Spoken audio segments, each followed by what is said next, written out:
deeply etched in Kenya's struggle for democracy. And what's really fascinating is how its spirit seems to be resurfacing today, July 7th, 2025.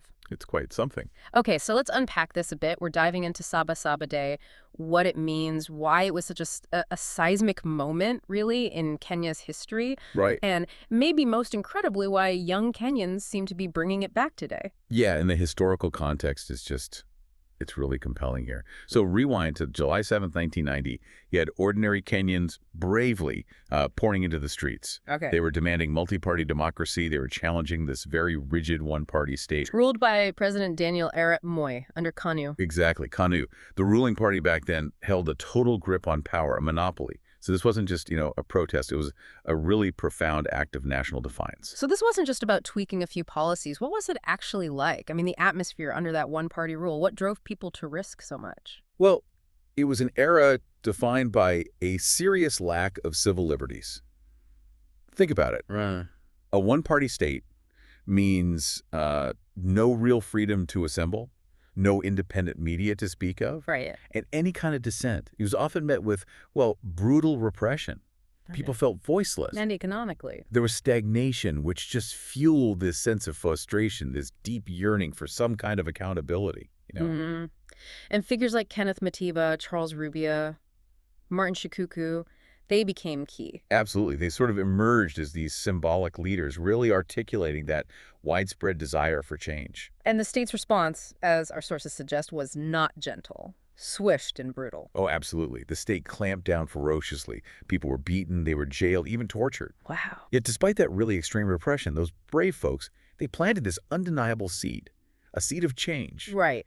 And it's important to remember Saba literally just means seven. 7. The seventh day of the seventh month. Exactly. A date that's now completely synonymous with this fight for freedom. And if we kind of connect this to the bigger picture, Sabasaba was much more than just one day of protest. It really became a declaration A declaration for what specifically? for fundamental human rights, Hmm. freedom of speech, the right to vote, and a clear, definitive end to dictatorship.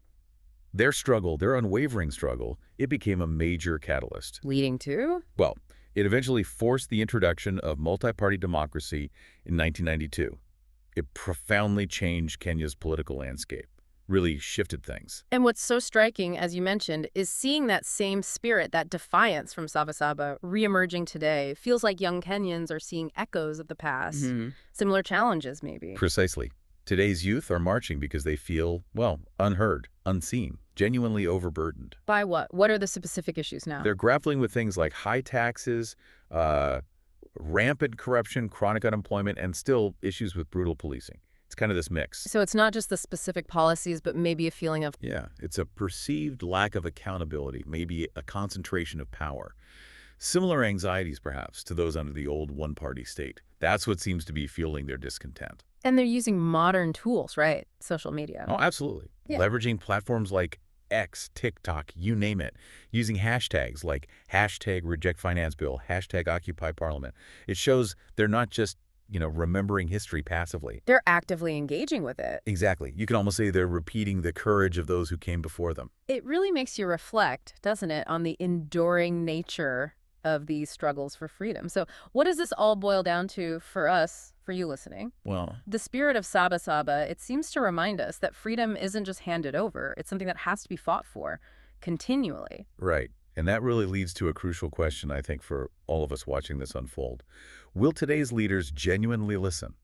Or are we just, destined to see history repeat itself again? A heavy question. It is. So as you think about this, July 7th, maybe reflect on that profound legacy, those people who fought so hard just for a voice. And maybe ask yourself, what are you doing with yours?